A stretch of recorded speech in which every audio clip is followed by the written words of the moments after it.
Hello friends, chemistry Sudarshan classes में आपका एक बार फिर से बहुत बहुत स्वागत है। और मित्रों, आज क्लास 12th केमिस्ट्री के वेरी मोस्ट इम्पोर्टेंट क्वेश्चन आपके लिए लेके आया हूँ, जो बोर्ड एग्जाम के लिए बहुत इंपॉर्टेंट है मित्रों। और ये हिंदी तथा इंग्लिश दोनों मीडियम के स्टूडेंट्स यहाँ पे पढ़ सकते हैं। इसको मैंने दोनों तरीके से लिख रखे। और मित्रों, यहाँ पे चैप्टर वाइज दे रखे हैं, पहले चैप्टर के कितने क्वेश्चन याद करने आपको, उनमें से कुछ भी बाहर नहीं जाएगा।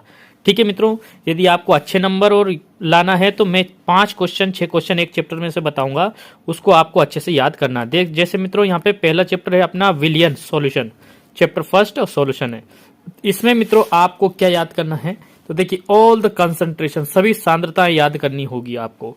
सांद्रता में से 100% एक ना एक क्वेश्चन जरूर आएगा, ऑल द कंसंट्रेशन। अब सांद्रता क्या होती है ये आपने पढ़ रखी होगी, नहीं पढ़ी हो तो मैं डिस्क्रिप्शन में लिंक दे रखा है। इनके न्यूमेरिकल भी आपको जो आंकिक प्रश्न होते हैं वो भी करवा रखे। ये सांद्रताएं कौन कौन सी, जैसे मोलरता, मोल नॉर्मलता, फॉर्मलता, मोल प्रभाज, मोलरता, इंग्लिश में molarity, normality, formality, ppm, mole fraction, ये सभी चीजें मित्रों आपको किसी न किसी कंडीशन में याद करनी है।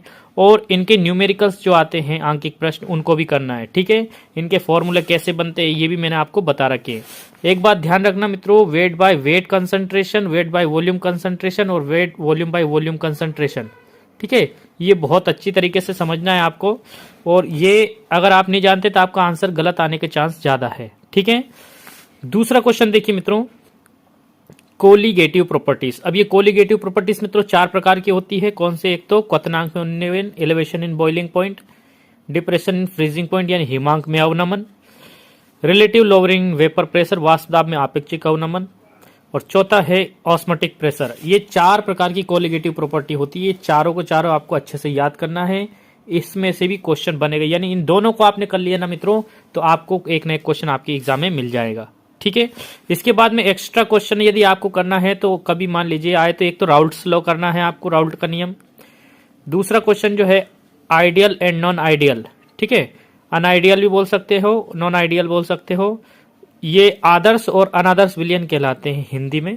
ठीक है, ये वाला क्वेश्चन आपको किसी भी कंडीशन में करना है। ठीक है, अगला है मित्रों पॉजिटिव और नेगेटिव डेविएशंस, यानी कि धनात्मक एवं ऋणात्मक विचलन क्या होते हैं, इनकी परिभाषा, इनके एग्जाम्पल जरूर याद करना मित्रों।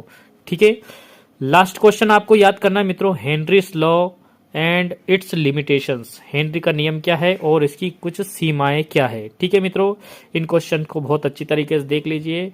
और मेरा वादा है आपसे, इन 5-6 क्वेश्चन को यदि आपने याद कर लिया तो आपका एग्जाम में कोई ना कोई क्वेश्चन किसी न किसी रूप में आपको मिल जाएगा। ठीक है, इसके अलावा आपको कुछ भी पढ़ने की आवश्यकता नहीं है। तो सेकंड चैप्टर में देखिए मित्रों इलेक्ट्रोकेमिस्ट्री। इलेक्ट्रोकेमिस्ट्री सेकंड चैप्टर में आप देखिए विद्युत रसायन इसको बोलते हैं मित्रों। और यहाँ पे कौन कौन से क्वेश्चन आ सकते हैं तो इसका आप ध्यान से सुने और अच्छे से पढ़े। इलेक्ट्रोलाइटिक सेल और इलेक्ट्रोकेमिकल सेल, विद्युत रासायनिक सेल और विद्युत अपघटनी सेल। देखो इसको हिंदी मीडियम के स्टूडेंट्स से याद रखना है, विद्युत रासायनिक सेल यानी इलेक्ट्रोकेमिकल सेल, और इंग्लिश में क्या बोल देंगे विद्युत अपघटनी सेल को इलेक्ट्रोलाइटिक सेल। ये जो क्वेश्चन है ना मित्रों, ये बहुत बहुत इंपॉर्टेंट है। आप इसको रिएक्शन याद रखें, रिएक्शन पूछ सकता है आपसे, इसका डायग्राम बनवा सकता है, इसका मैकेनिज्म यानी कैसे इसकी जो फंक्शन कैसे करता है सेल, कैसे क्रियाविधि होती है इसकी, ये पूछ सकता है। ठीक है, कौन सा रिवर्स मतलब इसमें कौन सा रिवर्सिबल रिएक्शन हो सकती है, किसमें नहीं हो सकती, सब चीज़ें। यानी कि ये सेल जो है ना दोनों बहुत इंपॉर्टेंट है, आपको इनको अच्छे से याद करना है। ठीक है, अगला है मित्रों salt bridge and its function. Hindi में बोलेंगे इसको लवण सेतु और उसके कार्य लिखिए। ठीक है, तीसरा क्वेश्चन हो जाएगा हमारे पास में स्टैंडर्ड इलेक्ट्रोड पोटेंशियल, मानक इलेक्ट्रोड विभव। ठीक है, हिंदी मीडियम में क्या के स्टूडेंट भी ध्यान रखें इसको, मानक इलेक्ट्रोड विभव। ठीक है, कौन से मतलब किसी सेल में यदि आप कोई इलेक्ट्रोलिसिस करवा रहे हो, विद्युत अपघटन करवा रहे हो, तो एनोड पे क्या बनेगा, कैथोड पे क्या बनेगा, ये प्रोडक्ट है ना उत्पाद, इसको आप अच्छे से याद कर सकते हैं। और उसके लिए आपको इलेक्ट्रोड पोटेंशियल की आवश्यकता पड़ेगी। ठीक है, तो ये क्वेश्चन इंपॉर्टेंट है मित्रों। अगला देखिए नर्स इक्वेशन। ठीक है, हिंदी में भी नर्स समीकरण बोलते हैं मित्रों, तो इसको आप अच्छे से याद कर लीजिए, ये very very most important question है। ठीक है, अगला है फराड्स लॉस। ठीक है, फराड के नियम। ठीक है, इनको फेराडे के नियम भी कहते हैं। ठीक है, आप फराड्स लॉ इनको पढ़ सकते हो। ठीक है, इसमें क्या होता है, इसमें भी इलेक्ट्रोलिसिस के बारे में बताया था। ठीक है, कि किसी मतलब इलेक्ट्रोड पे को जो सब्सटेंस है वो पदार्थ है वो कितना जमा होगा। ठीक है, ये इसने बताया था। ठीक है, अगला देखिए, all the conductivities like molar equivalent specific. ठीक है, ये हिंदी में समझना इसको कि सभी प्रकार की आपको कंडक्टिविटीज यानी चालकताएं आपको याद करनी है, चाहे भले वो विशिष्ट चालकता हो, तुल्यांकी चालकता हो या मोलर चालकता हो। ठीक है, इंग्लिश में बोले तो यानी कि मोलर कंडक्टिविटी, इक्विवेलेंट कंडक्टिविटी और स्पेसिफिक कंडक्टिविटी, इनको आपको अच्छे से याद करना है। ठीक है, नेक्स्ट क्वेश्चन देखिए, कोलरास लॉ। ठीक है, कोलरास का नियम। ठीक है, ये मतलब इनफाइनाइट डाइल्यूशन यानी अनंत अनुताप पर कोई विद्युत अपघट्य जो होता है, इलेक्ट्रोलाइट है, वो कितना डिसोसिएट हो जाता है, वियोजित होता है।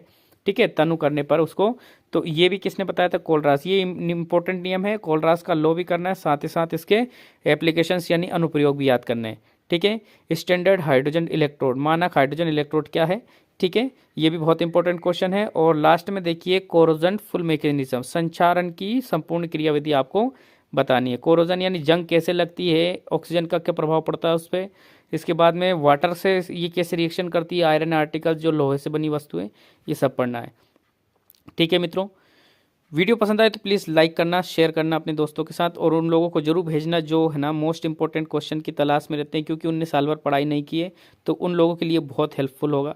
ठीक है, और चैनल को जरूर सब्सक्राइब करें, इससे मुझे हेल्प मिलेगी। नेक्स्ट वीडियो में मैं आपके सामने जरूर आऊँगा। ठीक है, और थर्ड और फोर्थ चैप्टर लेके। Thank you very much.